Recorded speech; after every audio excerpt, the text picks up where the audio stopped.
Every Asian home got its own rice cooker. And we also have our own rice cooker at home, but we don't cook rice in it. It's actually going 4 years now that we haven't cooked rice for our own consumption. The only two instances where we cooked rice is for our guests and for our feeding program. But for our family's consumption, we never cooked rice for 4 years now, 3 years, going 4 years now. And today I will show you what is in our rice cooker, and it is the ultimate favorite pork dish for me, and also when it comes to Maming and my other family. So this is our favorite pork dish. This is actually just plain pork. Mostly it's pork belly or anything that has fat in it because fat makes everything better. You cook it for 2 to 3 hours until the water is already evaporated, and what will remain are the oil. So it's all oil here. I will show you the oil in here.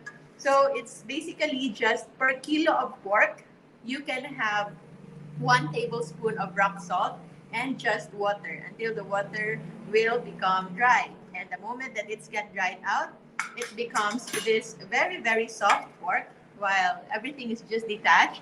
So it's pork tender. I will show you closer, please. If the pork is really, really very tender.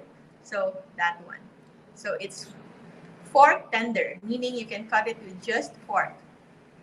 This is the best dish for me.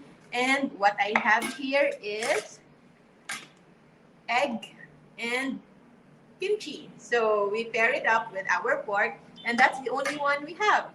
And we also have vinegar. No rice, no carbs, no potato, no bread. No need for carbohydrates. We are not afraid to eat this much fats because fats only becomes bad. It only becomes dangerous if you pair it with carbohydrates. And of course, the best kind of food that you can maximize on, that you can prioritize, are proteins. So eggs has proteins and pork has proteins. And if you don't eat pork, you can also eat beef. If you don't eat beef, you can just add chicken or fish. There are many other dishes that you can find.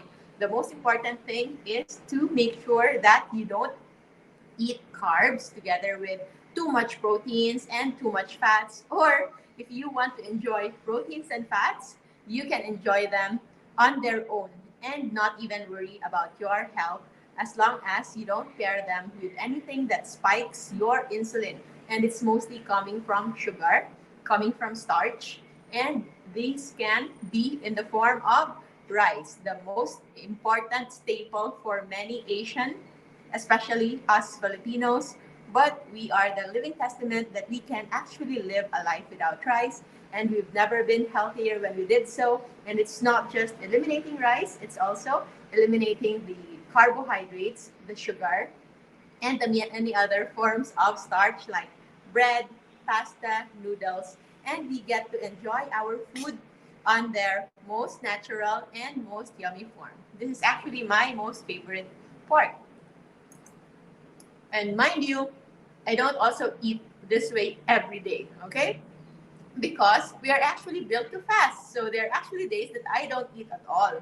So you have to consider everything. You have to make sure that you're eating enough proteins. And if you want to cut down your calories, you can cut down on the carbs first. And if it's not enough, you can make sure that you are eating just enough fats.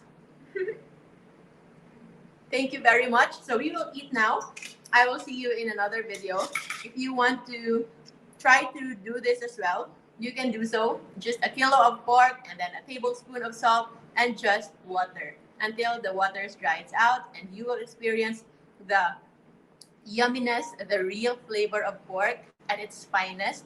No other additives needed. If you wish to add later on, you can add it after it's cooked, but I want you to try it first without anything in it, because the real savory and flavory kind of pleasure that we get from meat is when we eat them on their own with just salt alone. That's it for today. I'll see you again in another next video. Kakain muna kami. See you and stay low carb, stay safe. Goodbye.